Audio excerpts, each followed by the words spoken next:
신약의 삶, 고린도후서 1장 18절에서 24절 말씀으로 오늘도 여전히 살아서 우리의 삶 가운데 역사하시는 하나님의 그 은혜를 다시 한번 경험하길 원합니다. 우리의 신앙의 기초가 뭘까? 그것은 성경에 근거합니다. 말할 따위도 없죠. 바로 이 성경을 바탕으로 해서 하나님이 어떤 분인지를 우리가 만나게 되는 거예요. 이것이 성경을 기록하게 된 가장 큰 이유이기 때문입니다.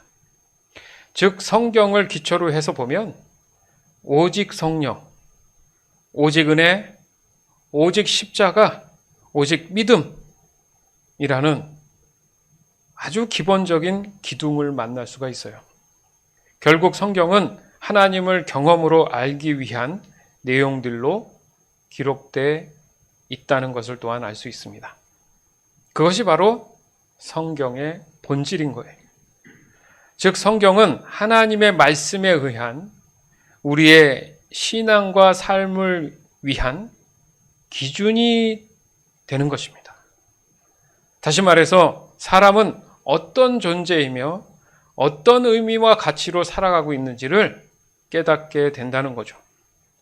따라서 사람의 이 신앙은 반드시 하나님 말씀에 기초되어 있어야 합니다.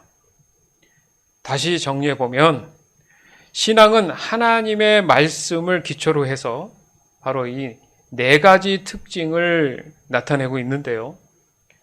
첫 번째는 오직 성령에 의한 삶, 두 번째는 오직 은혜에 의한 삶, 세 번째는 오직 십자가에 의한 삶, 네 번째는 오직 믿음에 의한 삶. 이것을 한마디로 얘기하면 말씀에 의한 삶, 이것을 더 정확히 얘기하면 하나님에 의한 삶이 결론인 거예요. 그러니까 결국 하나님을 알아야 된다는 얘기가 되죠. 중요한 것은 바로 이 네 가지 특징을 구분하거나 분리해서는 안 된다는 겁니다. 이 모두는 유기적 연합으로 이루어져 있어요. 왜냐하면 이 네 가지의 특징이 곧 누구를 의미한다고요? 하나님을 의미하기 때문입니다. 좀 더 정확히 말하면 이 모두는 하나님의 성품에서 나타난 것이라는 것을 알 수 있습니다. 그렇기 때문에 오직 못못에 의한 삶 이렇게 표현을 하는 겁니다. 그러니까 하나님 자체라는 거죠. 따라서 이 네 가지 중에 그 어떤 것 하나라도 빠진다면 그것은 선한 모습이 될 수 없다. 그것을 우리가 잘 아는 말로 하나님 말씀에서 벗어났다. 무슨 말입니까? 그게 하나님의 기준에서 벗어났다. 이렇게 이야기를 하는 겁니다. 즉 지금 우리의 신앙의 삶에서 나타나는 모든 모습들은 이 네 가지 특징들을 동시에 나타내는 참된 신앙이라고 할 수 있는 거예요. 그러니까 신앙이 참돼야 되면 이 네 가지의 하나님의 성품, 이 특징들이 분명히 반드시 동시에 나타나 줘야 된다는 거죠. 그래서 이것을 바로 신앙의 본질이다. 이렇게 표현을 하는 겁니다. 더 나아가서는 하나님을 사랑한다라는 의미까지 깨닫게 된다는 거죠. 즉 신앙의 본질은 곧 하나님의 성품이 내 안에 들어와 계신 거이기 때문에 하나님을 더욱 경험으로 느끼고 알게 됐다라는 말이 되죠. 그래서 그 결과로 하나님의 사랑을 느끼게 된다는 거죠. 바로 그 자연스러움이 곧 순종으로 이어지는 동기부여를 받게 되는 겁니다. 그러면서 내가 하나님으로부터 사랑받는 존재구나 라는 자신의 가치를 깨닫기 시작하는 거예요. 자신을 소중히 여기죠. 따라서 하나님의 말씀인 이 성경은 사람의 삶에 있어서 명확한 기준이 된다는 것입니다. 그래서 진리가 되는 것이라고 하는 거죠. 성경은 단순히 학문적으로 연구해서 삶에 적용되는 것이 아니라는 사실이에요. 늘 여기서 많은 사람들은 오해하거나 착각을 하죠. 그래서 혹자는 이럽니다. 성경을 대부분 이렇게 보면 우리가 오늘 나눌 거지만 오직 성령의 시대, 성령에 의한 삶을 살아야 되는 게 맞습니다. 결론은 성령을 의지해야 합니다라고 얘기하면서 그러나 성령으로 인한 우리의 삶을 어떻게 우리가 느끼고 체험하고 깨달을 수 있겠습니까? 모순이죠, 말이. 적어도 그 사람은 그런 말을 할 때는 부끄러움을 알아야 돼요. 자신이 저는 성령을 경험하지 못했습니다. 같은 말이잖아요. 성령은 바람이고 불이고 그렇잖아요. 물이다. 영적으로 보이지는 않지만 존재하시는 분이다. 이걸 그냥 이론적으로 알면 마음에 감흥이 없어요. 그러나 실제 살아계신 하나님을 통한 이 믿음 가운데 성령의 임재하심은 그 성령의 주시는 그 마음의 뜨거움이라는 의미에서 여러 가지 다양한 방법으로 이 성령님을 왜 표현을 못합니까? 가능하죠.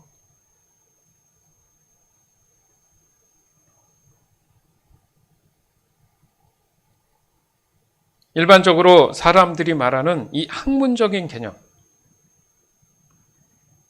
살아가는데 유용해요. 그걸 부정하는 건 아닙니다. 그 유용성에 대한 부분이 절대성으로 바뀌면 안 되죠. 많은 지식을 내가 습득함으로 인해서 하나님을 안다? 성경에 어디도 그렇게 하나님을 표현하시지 않았어요. 오늘 본문에도 그런 부분에 대한 내용들이 분명히 나옵니다. 그렇기 때문에 성경의 이 본질은 사람이 하나님으로부터 왔다라는 것을 인정하고 하나님의 이 선하심을 따라 살도록 창조되었음을 깨닫는 게 중요한 거예요. 내가 주가 돼서 하나님이란 존재를 영구에서 알아낸다는 그 어리석음 때문에 지금 이 세상이 이 모양 이 꼴이 된 겁니다.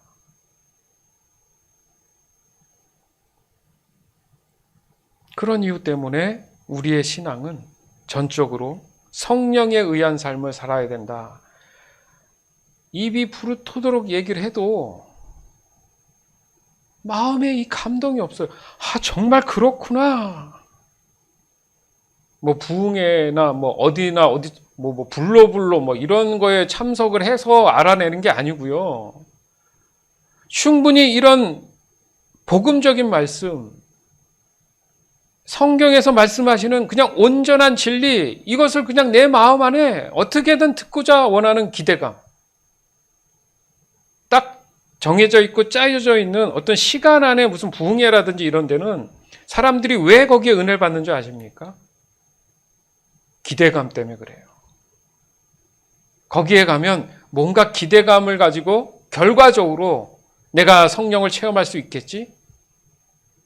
그러면 그것을 지금 일상적인 우리 삶에도 왜 가져오지 못하냐 이거예요. 말씀을 보고 서로 그 말씀에 대해서 나누고 이런 시간들 안에도 그 기대감을 증폭시키십시오. 왜 특별한 자리, 어떤 그런 의미 있는 자리라고 해서 더 기대감이 있고 마치 다른 외의 것은 그 기대감을 굳이 갖지 말아야 된다는 생각을 하는지 몰라도 그 기대감이 그렇게 크질 않아요. 그럼 날마다 부흥회를 해야 됩니까?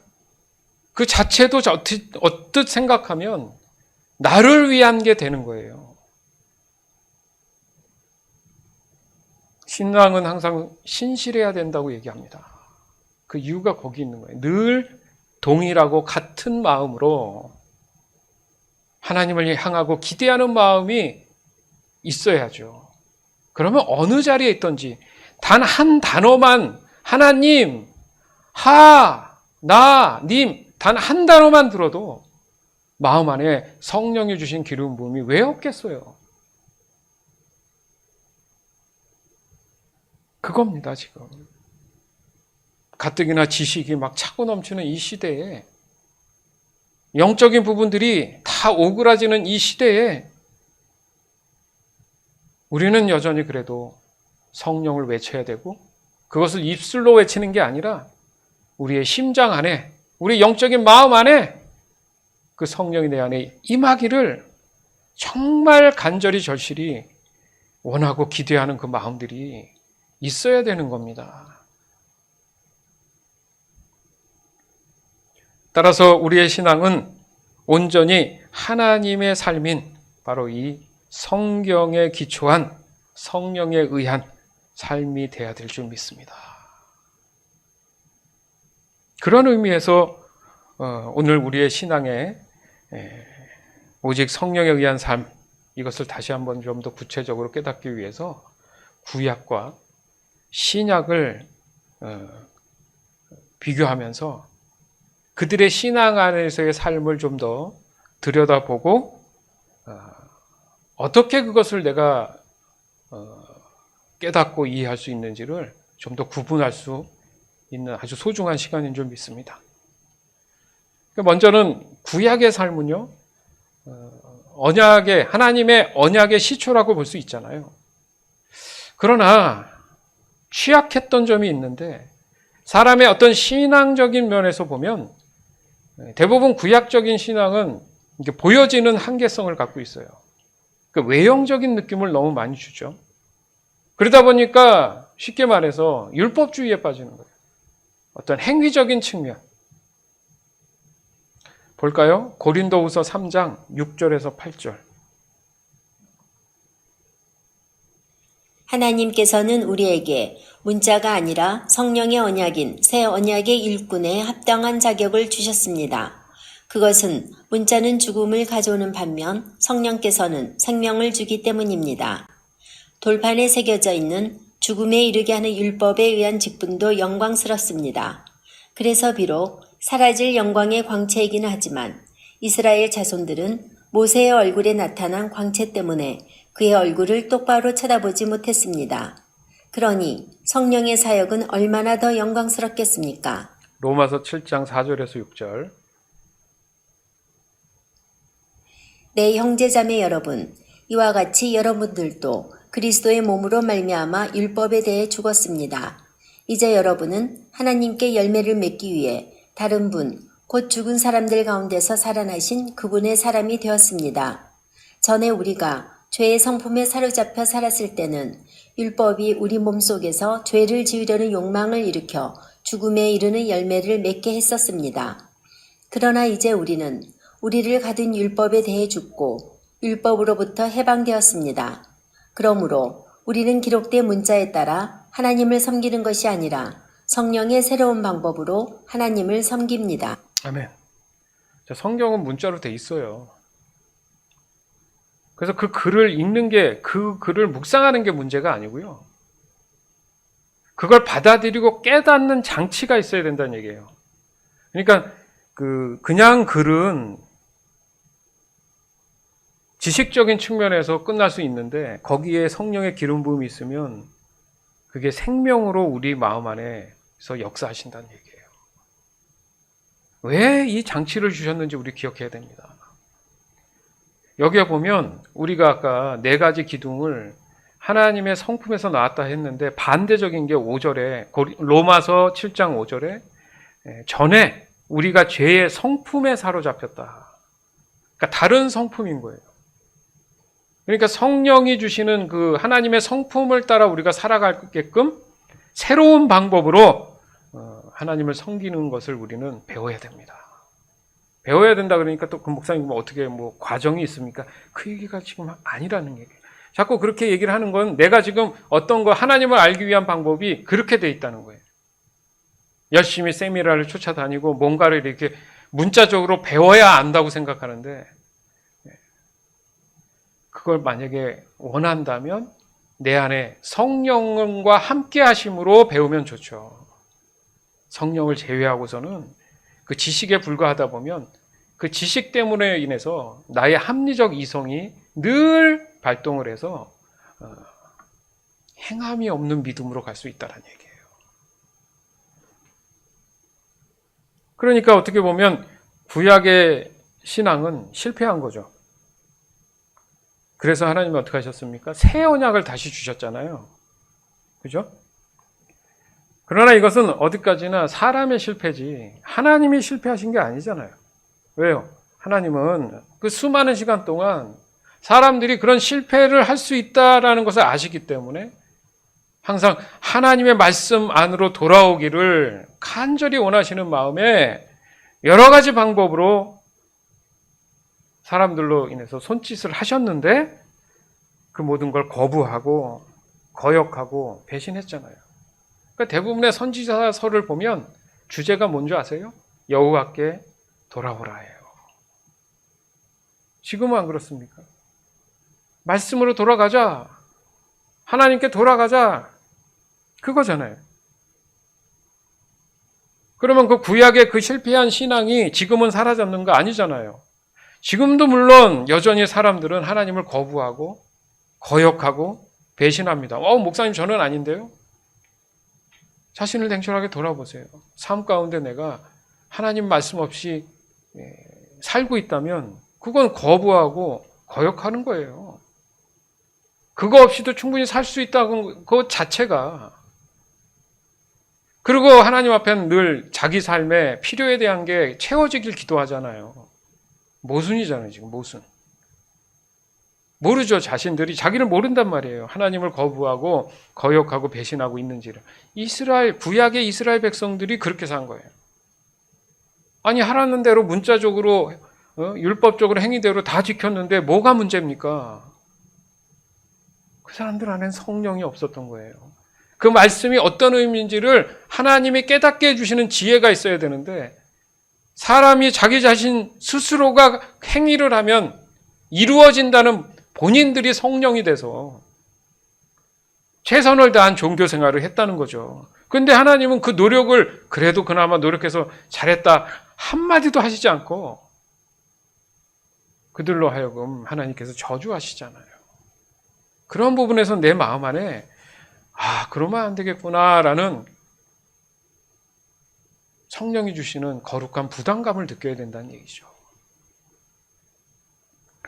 예레미야 31장 31절에서 34절. 보아라, 날이 이를 것이다. 나 여호와의 말이다.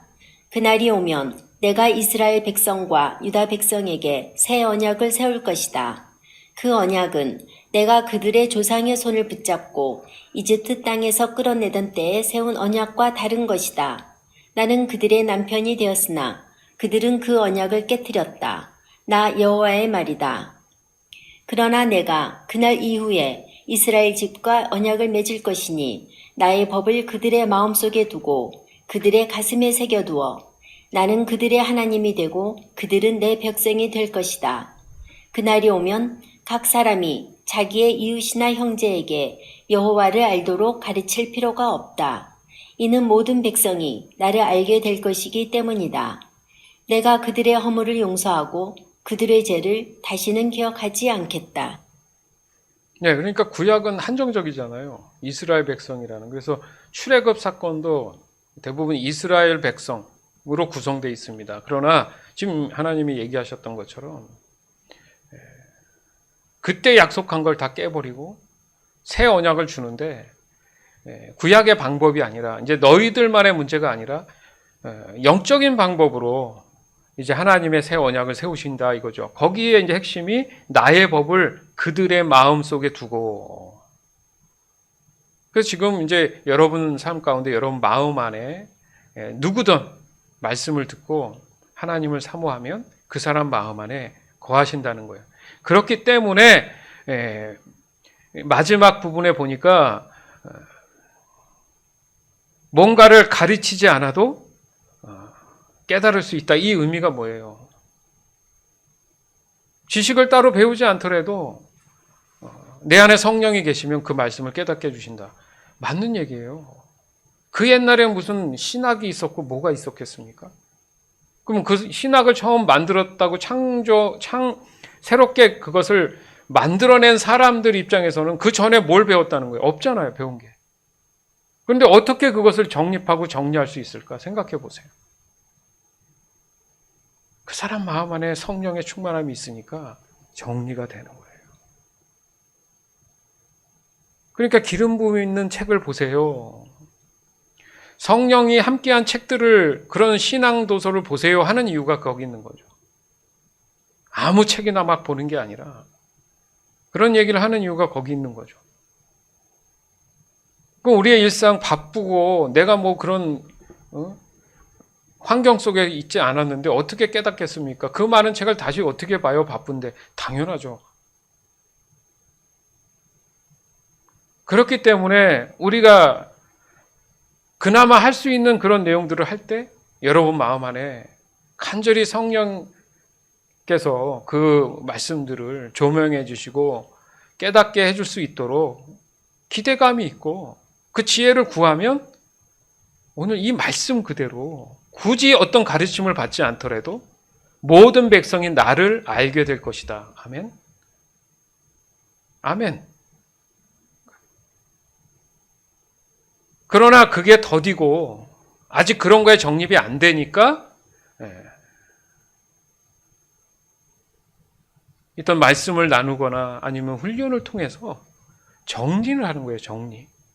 그러니까 온전하게 내 것이 되기 위해서는 어떻게 해야 돼요? 나와 하나님 관계의 시간이 충분히 활용가 돼야죠. 그냥 어설프게 싹 지나가듯이 그런 거구나. 아무 소용이 없습니다. 그런 거. 말씀 붙잡고 묵상하고 그러니까 예배 끝나고 저희가 식사를 하고 교제를 하면서도 나누는 이유가 거기 있는 거예요. 그랬을 때 더 깊이 있는 영성으로 간다는 의미, 성령의 성품이 내 안에서 활성화되는 그 시간을 가져줘야 실제적으로 여러분 삶 가운데에 순간순간 일어나는 일들 중에 그 말씀이 기억이 나서 그 말씀 따라 순종했을 때 내 마음에 가장 긍정적인 것은 평안이 온다는 거죠. 그게 핵심인 거예요. 평안만 오면 안 되는 일이 없어요. 그래서 늘 인사가 평안하냐 하잖아요. 평안하냐. 샬롬. 샬롬이 그 뜻이에요. 샬롬.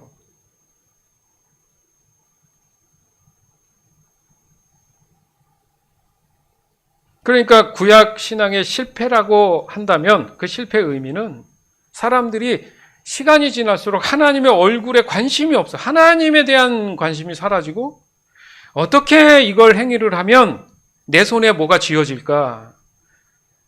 하나님의 손만을 구하는 그런 것이 더 하나님을 향한 사람의 도리라고 착각하기 시작한 거죠. 즉 구약에 나타난 이스라엘 백성들의 신앙의 모습이 그냥 자기 살 궁리만 하잖아요. 우리가 성경을 이렇게 구약을 읽어보면 맨날 자기 삶 궁리만 하잖아요. 그죠? 하나님은 어떤 분이세요? 하나님 이렇게 하는 게 맞습니까? 이런 경우가 없잖아요. 그냥 자기 살 궁리잖아요. 다. 어떻게든 하나님 이용해서 자기가 가고 싶은 길을 살아갈 수 있을까를 늘 궁리하잖아요. 맞지 않습니까? 그게 자기 중심적인 신앙으로 변질된 거예요. 그리고 자신의 이익만을 추구하는 방법으로 변질된 거죠. 그러니까 살아계신 하나님은 인정을 하면서도 삶에서는 그냥 하나님이 내게 필요를 채워주시는 분으로 점점 굳어져 가는 거죠. 그걸 우리가 늘 얘기하는 게 하나님을 우상화시켜버리잖아요. 또 그걸 신실한 믿음이라고 얘기합니다. 그것이 오늘날 지금 우리의 삶 가운데, 우리의 신앙 가운데도 그 잔재들이 여전히 남아 있습니다. 그 죄된 모습이 사라지지 않고 있잖아요. 다시 말해서 구약의 신앙이 실패한 것처럼 지금도 우리의 신앙에 있어서 동일한 구약의 신앙으로 살아가는 사람들이 있다라는 사실을 명심해야 되고 그 대상이 내 자신도 될 수 있구나.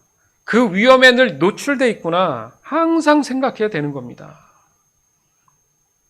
즉 사람의 행위가 말씀의 본질을 앞서 나가는 것이 곧 말씀의 본질을 훼손하는 결과를 낳았다는 거죠. 즉 자기중심적인 합리적 이성은 자기의 행위가 먼저 있고 말씀을 거기에다 억지로 끼워 맞춘다고 볼 수 있다는 얘기죠. 그게 이제 이단입니다. 만약 그것이 자신의 행위로 인한 것이 아니라면 분명히 그 사람의 삶 안에는 신실한 참신앙의 결과가 나타나고 드러나 보이는데 그 증거가 뭐냐면 늘 한 길, 외길을 가고 있는 사람인 거예요. 들쑥날쑥하지 않고 늘 외길, 좀 더 쉽게 설명할 필요가 있는데 여러분들이 차를 타고 가면 고속도로를 간다든가 하면 나는 차 안에서 앞에 그 길만 따라가는데 주변의 환경이 이렇게 지나가죠. 그걸 우리는 환경이라 그래요, 환경. 그게 운전하는 사람은 정상적인 거잖아요. 그래서 그 내비게이션을 켜고 하면 뭐 몇 마일 하면 그 단축거리를 잘 계산을 해서 그 길만 잘 가면 시간 내에 빨리 도착하고 그러잖아요. 근데 길을 잘못 들면 시간도 많이 걸리거나 잘못된 길로 갈 수도 있지 않습니까? 그나마 차 안에 있기 때문에 가능한데 지금 쉽게 설명하기 위해서 뭐냐면 그 차에서 내린다는 거예요. 가다 보니까 저 환경적으로 뭔가 좋아 보이니까 문을 열고 내려가지고 거기에서 시간 낭비를 다 하고 있는 거예요. 환경 안에. 그래서 정신없게 살다가 이거 아닌갑다 싶으니까 다시 차 있는 데로 와서 다시 차를 타고 좀 가다가 또 왼쪽편으로 보니까 저 괜찮네 하고 또 내리는 거예요.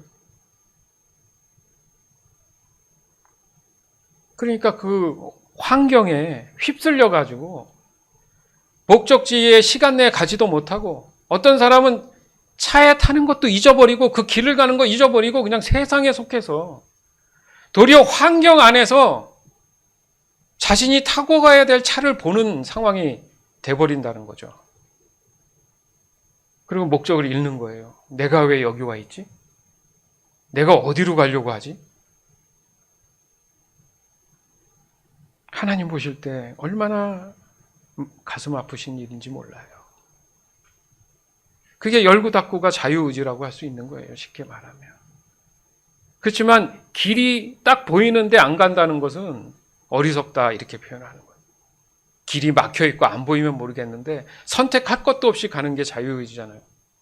그럼에도 불구하고 고개가 자꾸 세상을 향해 가니까 눈 따라서 가다 보니까 문을 열게 되더라는 거예요. 나도 모르게 문 열고 나가는 거죠. 정신이 나가게 되는 거예요. 그게 뭡니까?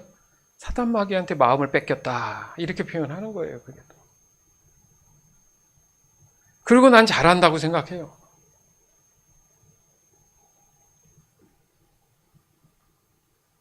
그게 이제 구약적인 의미에서 사람들이 신앙에서 떠나는 모습이라는 거죠.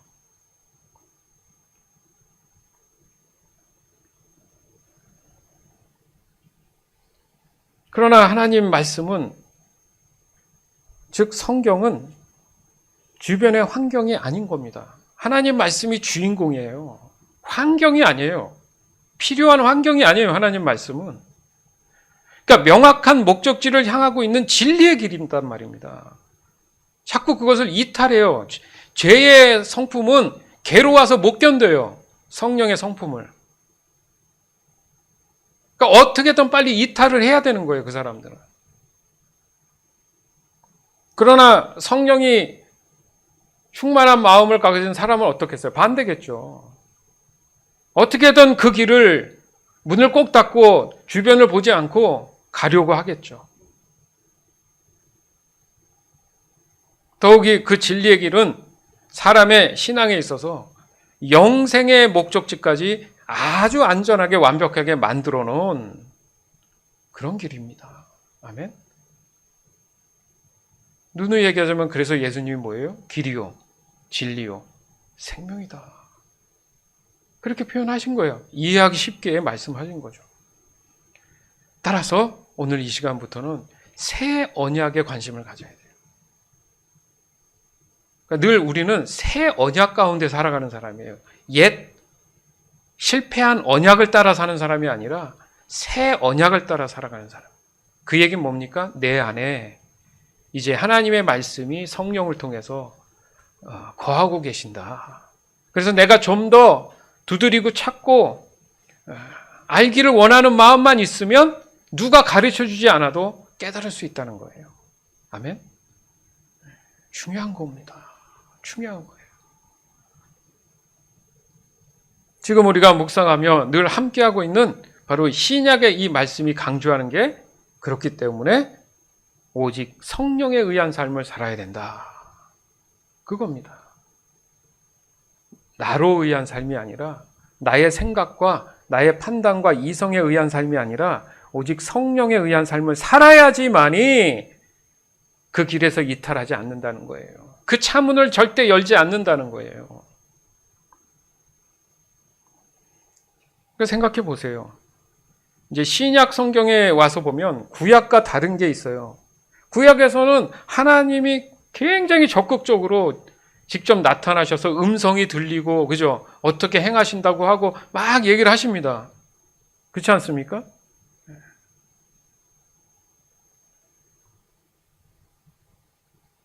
그런데 신약에 와서는 어때요? 100% 다 성령에 의해서 모든 것을 설명해 주세요. 예수님 오셨을 때는 예수님이 직접 하셨지만 예수님 또한 성령의 이끌리심으로, 그죠? 순종했잖아요. 신약을 성령의 시대라고 하는 얘기가 그겁니다. 그 사도행전도 성령 행전이라고도 하잖아요.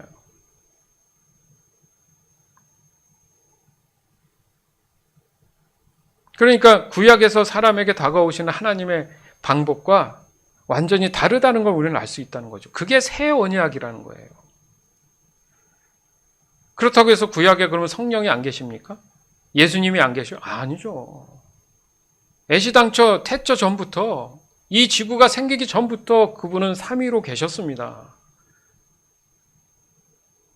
예수님을 예표하는 게 한두 군데입니까? 근데 하나님의 영이 이 지구를 만듦에 있어서 일하시는 거 창세기 없어요? 중간중간에 하나님의 영이 없습니까? 나와요. 나옴에도 불구하고 하나님이 직접적으로, 적극적으로 표현하고 나선 부분이 분명히 있지 않습니까?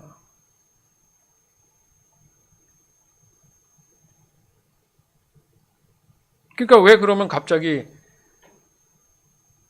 하나님이 아무 말 안 하고 계시지? 그게 아니라는 거죠. 그게 새 언약인데 마음으로, 우리의 마음 안에서 얘기하고 계신다는 거예요. 그걸 이제 상징적으로 표현한 거. 구약은 외형적인 게 많았기 때문에 그렇지만 신약은 영적인, 내적인 거에 강조점이 있기 때문에 여러분이 조금만 하나님을 알기 원하고 집중하면 들려요. 누구에 의해서 들리는 게 아니라 내가 마음 먹고 하나님을 알기 원하는 온전하고 순전함이 있으면, 겸손함이 있으면 들려요. 누구나. 이게 얼마나 감사한 일입니까? 구약에서는 일일이 가가지고 제사 때 복잡하게 막 어떤 걸 해야 되고, 지금 다 사라졌잖아요. 이게 새 언약이에요. 그거 다 필요 없다 이제. 예수 그리스도 모든 것을 한 번에 다 끝냈으니까 이제 너희가 만민 제사장이 되어서, 영적인 의미에서 하나님과의 중간자 역할처럼 마치 지성소에 들어갈 수 있는 그런 사람으로서 하나님과의 어떤 만남, 그게 가능해졌다 이거잖아요.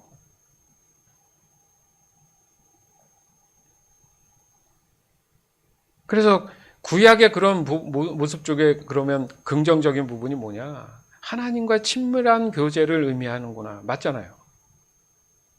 그러면 우리가 언젠가 영생함을 받고 하나님과 함께 할 수 있는 그 시간이 오게 된다면, 그러니까 이게 늘 예수님을 중간에 거치지 않고도 하나님과의 어떤 그 성품 안에 하나님과 함께 할 수 있는 시간이 오는 영생함, 그 영생함의 시간이 온다면 그게 하나님과의 친밀한 교제가 될 수 있구나. 여러분 명심하십시오. 지금은 직접 우리가 하나님께 갈 수 없어요. 그래서 예수님이 계신 겁니다. 언제까지요? 예수님이 재림 있는 그날까지. 우리가 하나님께 기도한다고 해서 바로 하나님이 듣는 게 아니고, 요한계시록에도 있고 어디도 있잖아요. 천사들이 여러분의 기도의 양을 받아서 그 접시를 갖고 올라가서 그것을 드린다. 그때 예수님이 보면 그 먼저 받으시는 거예요. 예수님의 이름으로 받고 하나님이 그 기도를 흠양하시고 듣는 거지. 지금은 직접적으로 하나님 하니까 마치 하나님하고 내가 대화한다고 생각하는데, 하나님과의 친밀한 교제라는 의미는 삼위일체 하나님이시기 때문에 그렇게 표현하는 거예요.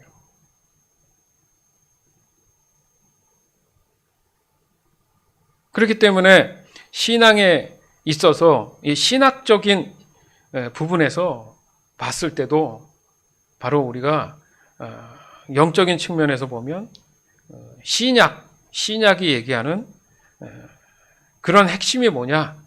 보다 신속하고 명료한 그런 내용들을 지금 강조하고 있는 거죠. 지금 다른 건 다 필요 없다. 너희가 구원받고 영생함을 얻는 거 아니냐. 깔끔해진 거죠. 복잡하지 않고. 아니면 구약처럼 계속 우리는 어딘가를 가야 돼요. 예루살렘을 가든가 맨날 비행기 타고 가서 맨날 양을 드려야 되고 그런 생각 안 해보셨어요? 그게 지금 다 사라지니까 육신은 편해지다 보니까 이 영적으로도 게을러진 거예요.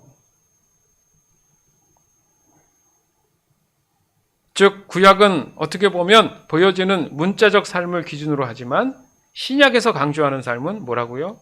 성령에 의한 삶을 강조하고 있다. 새벽에 나와서 기도해야 됩니다. 맞죠. 기도해야죠. 안 나와. 이유들이 있어요. 맞아요. 그래서 억지로 하라는 게 아니잖아요. 즐겨내서 하되 특별하게 우리가 시간을 준 이유는 매일 특별히 우리 교회는 화요일하고 목요일만 있잖아요. 매일 나오라는 것도 아니고 한 달에 한 번이라도 작정하고 그날만큼은 기도하면서 나와라. 하다 보면 몸에 배서 기도 없이 못 사는 사람이 돼요. 예? 말씀 통독해라. 필사해라. 외워라. 그거 애들도 아니고 무슨 여기가 주일학교입니까? 어떻게든 여러분 안에 말씀이 활성화되고 기도가 활성화되고 예배가 활성화돼서 오늘 말씀처럼 내가 기도만 해도 하나님의 임재가 느껴지고 성령이 주시는 그 말씀이 실제 살아서 역사하게끔 섬기는 거잖아요. 여기 서 있는 제가 어떤 혜택과 이익을 위해서 합니까? 여러분 각자 삶 안에 신앙 안에 새 언약대로 신실한 믿음을 따라 살아가기 위한 거죠.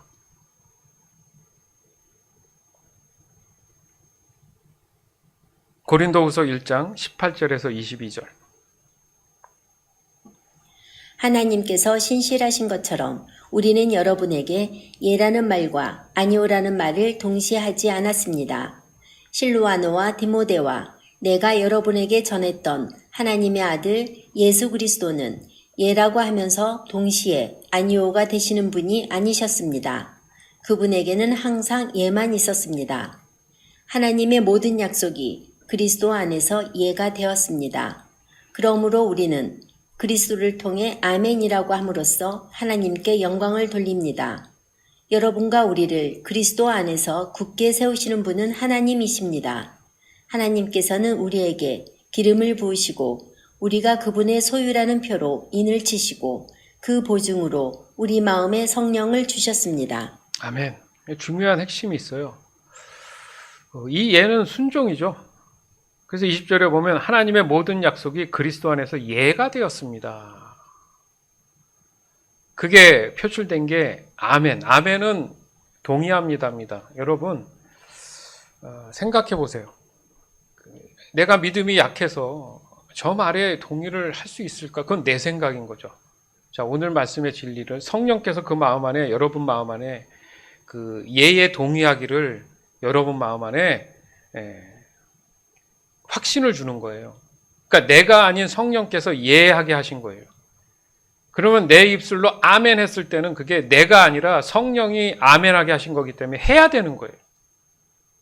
나의 합리적 이성으로 들어봤을 때 얘인가 아닌가 이 판단하라는 얘기가 아닙니다. 성령께서 믿음으로 고백하게 도와주시는 거예요. 그럼 내가 믿음이 약하더라도 예를 해야 믿음이 성장해 가는 거예요. 아시겠습니까? 아멘에 대한 설명을 거의 안 한 것 같아서 오늘 생각나서 말씀드리는 거예요. 그래서 제가 아멘을 권면했을 때는 아멘 하시는 게 좋아요.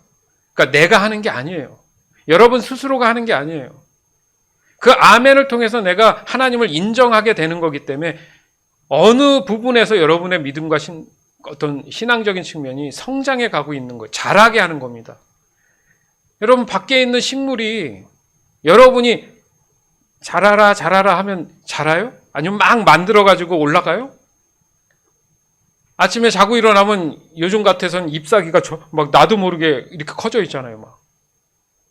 그건 사람이 할 수 없어요. 하나님이 자라게 하시는 거지. 맞죠? 그거예요. 우리는 할 수 없는데 하나님은 하실 수 있습니다를 고백하는 게 아멘이에요. 저는 그게 믿어지지 않는데 하나님은 하실 수 있는 게 맞아요. 그럼 아멘 하셔야 되는 거예요. 그럼 그 아멘이 쌓이면서 나도 모르게 신앙이 아침에 눈을 뜨면 자라 있는 거예요. 아멘은 크게 할수록 좋습니다. 왜요? 확신이 드는 사람들은 큰 소리로 얘기하잖아요. 맞아요, 맞습니다, 막 이렇게 얘기하지. 맞아요, 이렇게 안 해요. 뭐예요? 되기를 원합니다. 그렇게 될 거예요. 하는 거에 더 힘이 되잖아요. 그 옆 사람 눈치 봐가면서 아멘해. 이 자체가 내가 아직도 나에 갇혀 있는 거예요. 자기 보고 하란 그런 겁니까? 성령께서 하라고 하신 건데 예라고 해야죠. 보니까 예지 아니요는 없다잖아요. 그러니까 아멘 안 하는 건 아니온 거예요. 근데 그걸 무식하게 아멘 안 하면 안 된다고 아멘 훈련합시다. 맞는 얘기인데 그것도 내 마음에 동해져야 뭘 하지. 그렇지 않습니까? 그러나 정확한 개념을 지금 말씀드린 거예요. 그렇기 때문에 우리가 그분의 소유의 표를 인치심을 받았는데 그 보증으로 우리 마음에 누구를 주셨다고요? 성령을 주셨다. 내가 하는 것 같아도 성령이 하게끔 도와주실 때 내가 따라가면 돼요, 그냥. 근데 그것마저 안 하니까 신앙이 늘질 않는 거예요. 그러다 보면 맨날 핑계대고 거짓말하고 자기만 손해인 거죠. 안 그렇습니까? 목사님, 이런 부분이 있는데 어떻게 하면 될까요? 함께 기도하시면 이렇게 나가야죠. 그럼 같이 기도하면서 성도님, 너무너무 잘하고 계십니다. 하나님 기뻐하십니다. 그럴까요? 당장 보이진 않더라도 보세요. 하나님은 신실하시고 분명히 약속하신 거 100% 지키시는 분입니다. 보세요, 보세요. 그래서 결과적으로 그 약속이 성취되지 않은 것을 제가 본 적이 없어요.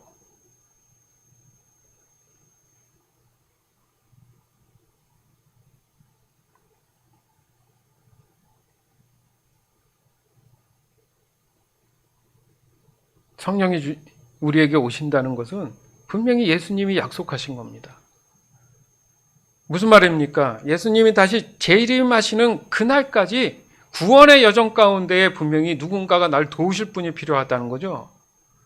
그걸 이끄시는 분이 성령님이세요.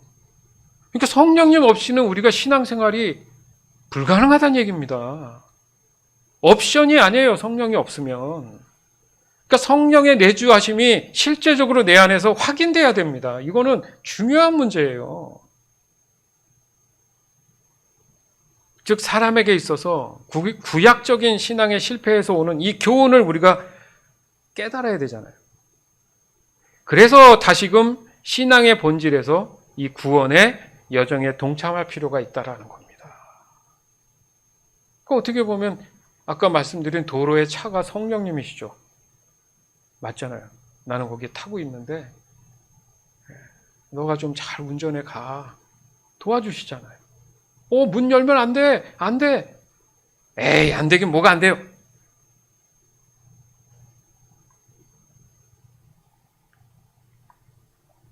즉 사람에게 있어서 바로 이 교훈을 얻는 문제. 이게 지금 우리한테는 취약할 수 있다. 진정한 신앙은 자신의 어떤 행위나 노력에 의해서 불가능하다고 깨달아야 된다는 거예요.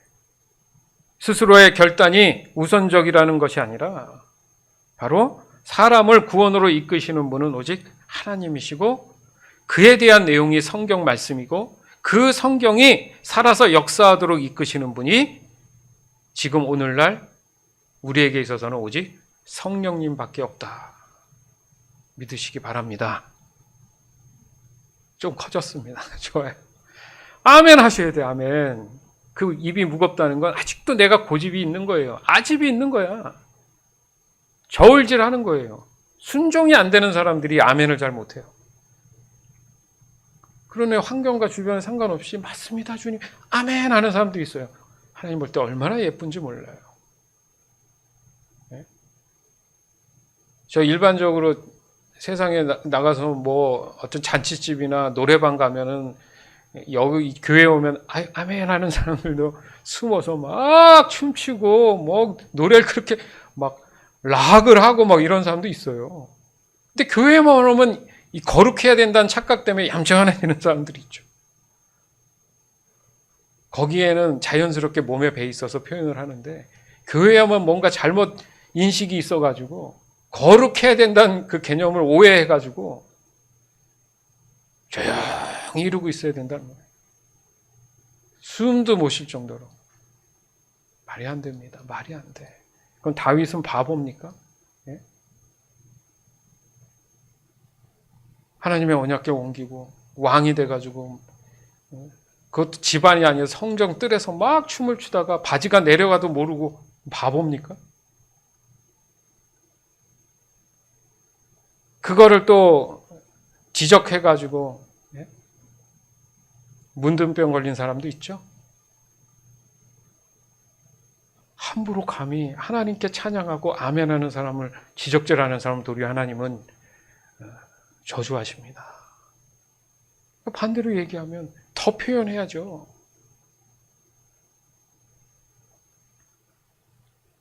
우리의 신앙이 너무 경직돼 있어요. 너무 힘을 주고 있어요. 내가.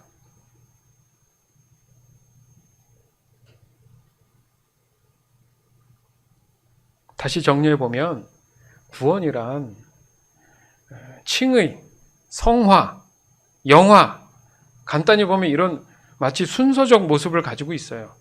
여러분 잘 알 거지만 다시 한번 정리하면 이 칭의가 뭡니까?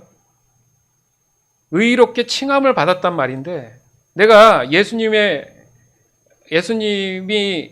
나의 구주 되심을 내가 복음을 통해 들었단 말이에요. 그래서 그렇구나, 난 죄인이구나 하고 회개함으로 내가 예수님을 구주로 고백했다 했을 때 하나님 보실 때 그래 너 진심으로 고백했구나.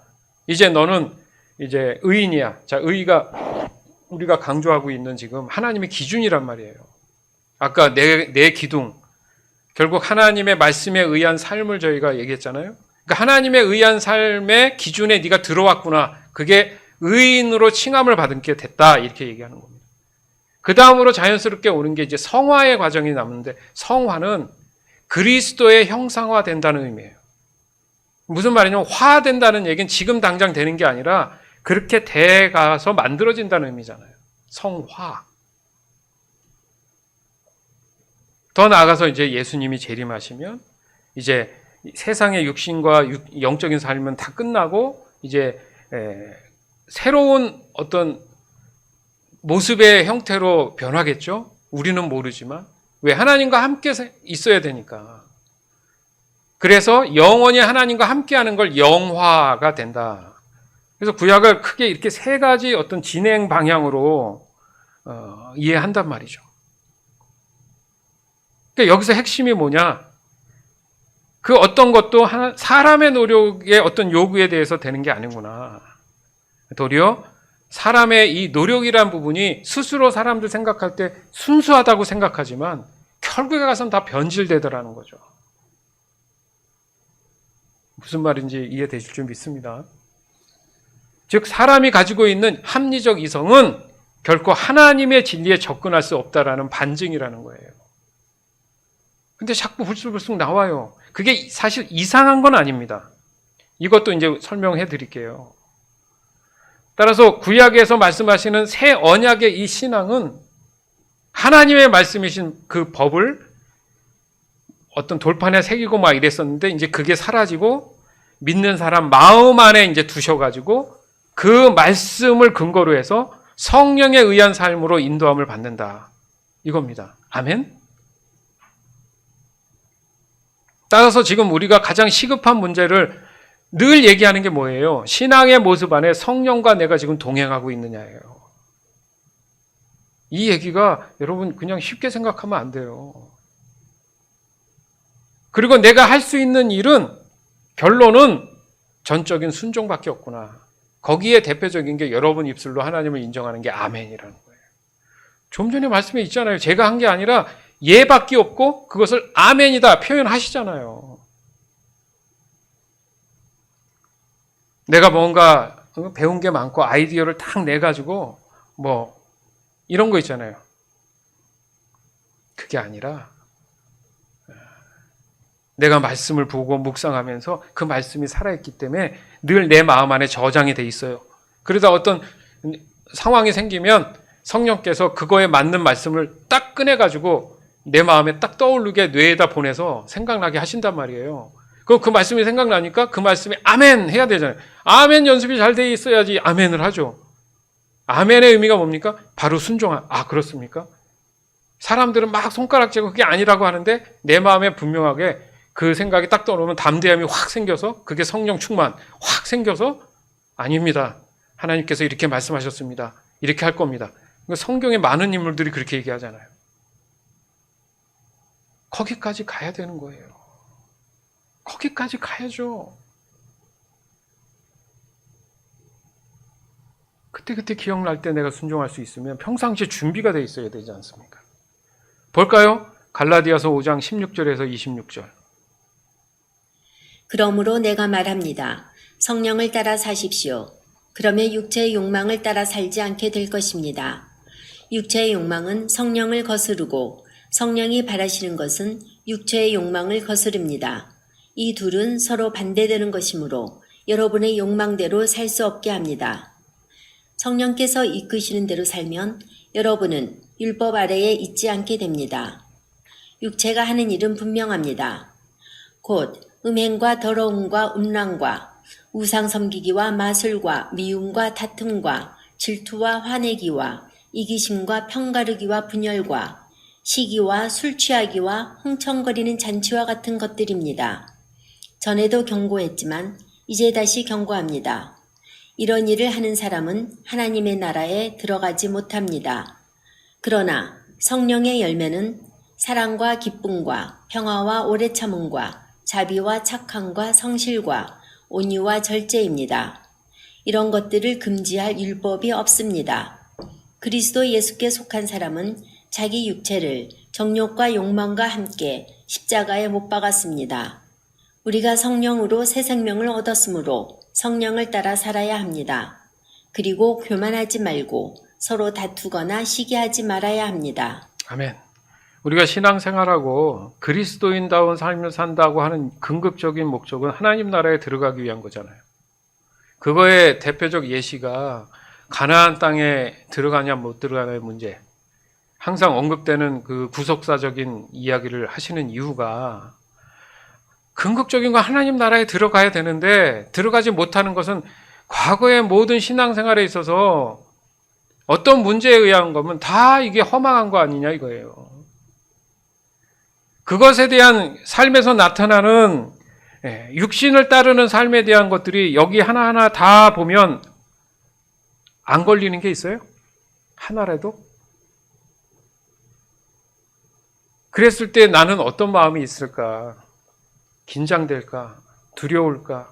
그래서는 안 되지. 아니면 아 그렇구나. 또 그냥 무디게 넘어갈까? 이런 거죠.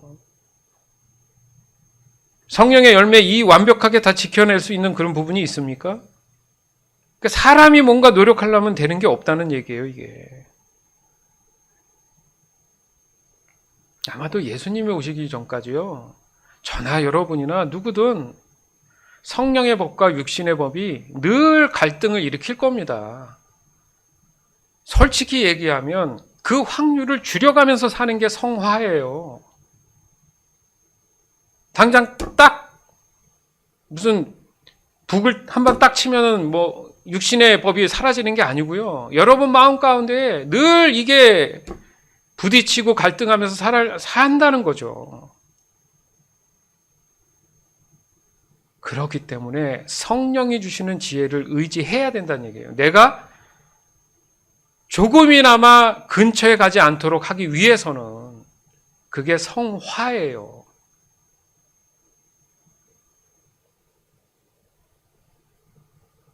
그 예수 믿고 그냥 고백하면 그 순간 하늘나라 가는 게 아니구나. 이런 것들이 성화되고 유지되지 않으면, 그리스도화되지 않으면 하늘나라에 들어가지 못하는구나.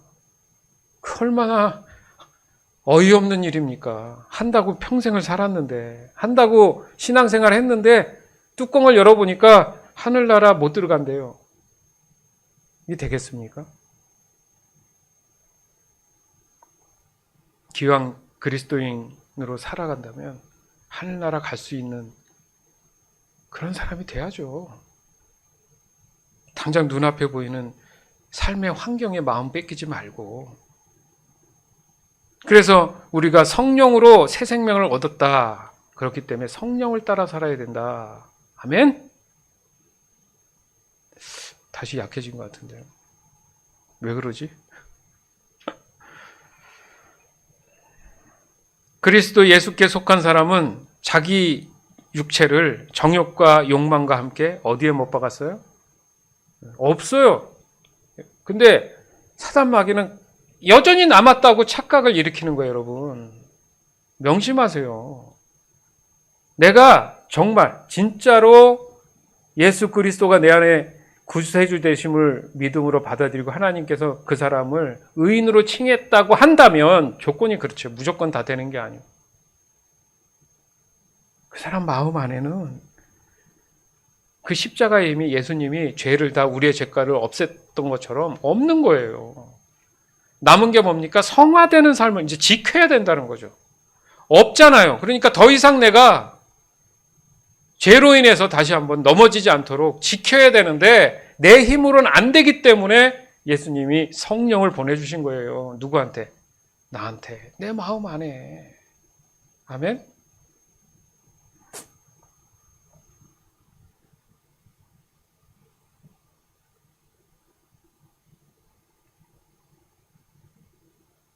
그것을 언제나 전제하고 무엇이 하나님이 원하시는 선한 법인지 늘 성령을 의지하는 것이 여러분 삶 안에 필수입니다. 왜 구별이 안 되고 분별이 안 되겠어요? 거짓말이에요. 말씀이 이미 내 안에 들어온 이상 모른다고 할 수 없습니다. 기억이 안 나는 거지. 더 나아가서는 심각한 거는 모르는 척 하는 거예요. 육신이 원하는 걸 하고 싶으니까. 그러면 나오는 게 거짓말이죠. 하나님 모르실까요? 알아요. 다 아세요. 오직했으면 모세가 자기 백성, 하나님의 백성이라고 얘기하면서 차라리 자기를 생명책에서 지워달라고 하지 않습니까? 그런 거 보면 생명책이 있는 거예요. 100%. 그럼 거기에 다 뭔가가 작성돼서 지워질 수도 있다는 얘기도 된다는 얘기죠. 안 그렇습니까? 내 이름이 하나님 생명책에 적혀 있다가 어느 순간 이게 싹 사라지면 얼마나 가슴 아픈 일이에요.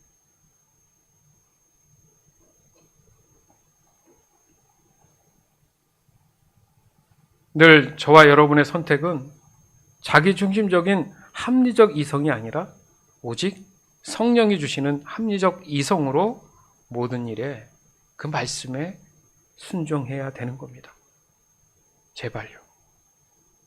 그것이 하나님 말씀이 저와 여러분 안에 계신 것이면 하나님의 사랑 안에 거한다는 증거도 되기 때문에 언제나 가장 선한 선택을 할 수 있도록 매 순간 영적 분별을 주신다는 거예요. 믿으시기 바랍니다. 성령에 의한 삶을 늘 갈망하는 여러분, 신앙의 본질은 전적으로 하나님을 아는 것입니다. 아멘? 그에 따르는 신앙은 말씀에 기초한 오직 성령에 의한 삶을 살아가는 것을 말합니다. 그것을 강조하는 것이 바로 신약의 말씀이에요. 따라서 저와 여러분이 날마다 육신의 법에 지지 않고 매 순간 승리하기 위한 유일한 방법은 오직 성령과 언제나 동행하고 있는지를 늘 확인하는 겸손한 삶이 되어야 됩니다.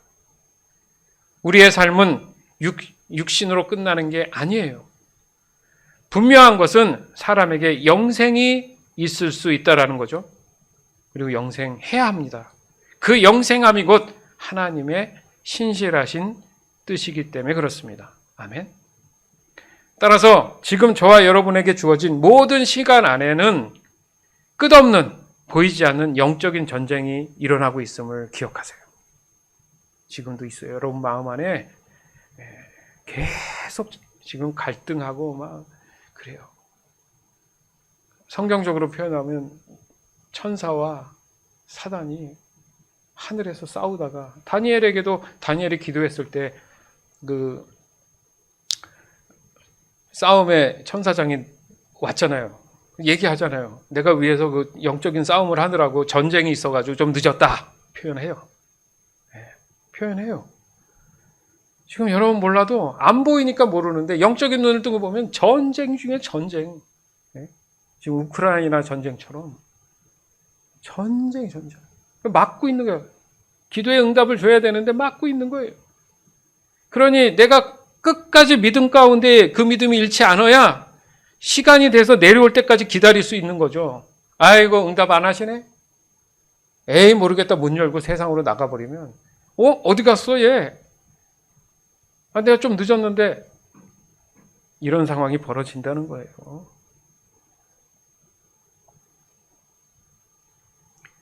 그렇기 때문에 우리는 더욱 깨어서 온전한 성화를 이루어 나가는 그런 삶을 우리가 살아갈 때에 우리의 모습이 날마다 그 신실한 믿음의 자세, 그 믿음의 자세가 나에게는 유일하게 요구되는 거구나 라는 것을 오늘 이 시간 다시 한번 확인하고 명심하게 되기를 주 예수 그리스도의 이름으로 간절히 축원합니다.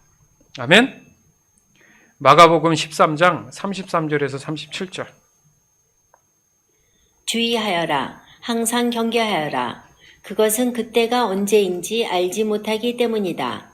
마치 여행을 떠나는 어떤 사람과 같다. 그는 집을 떠나면서 자기 종들에게 집을 돌보라고 맡겼다. 각각 임무를 주었는데 문지기에게는 집을 잘 지키라고 명령했다. 그러므로 깨어있어라. 집주인이 언제 돌아올지, 저녁에 혹은 밤중에, 혹은 새벽닭이 울 때, 혹은 아침 무렵에 올지 모르기 때문이다. 그가 갑자기 돌아와서 너희가 자고 있는 것을 보지 않게 하라. 내가 너희에게 말하는 것은 모두에게 하는 말이다. 항상 깨어 있어라. 아멘.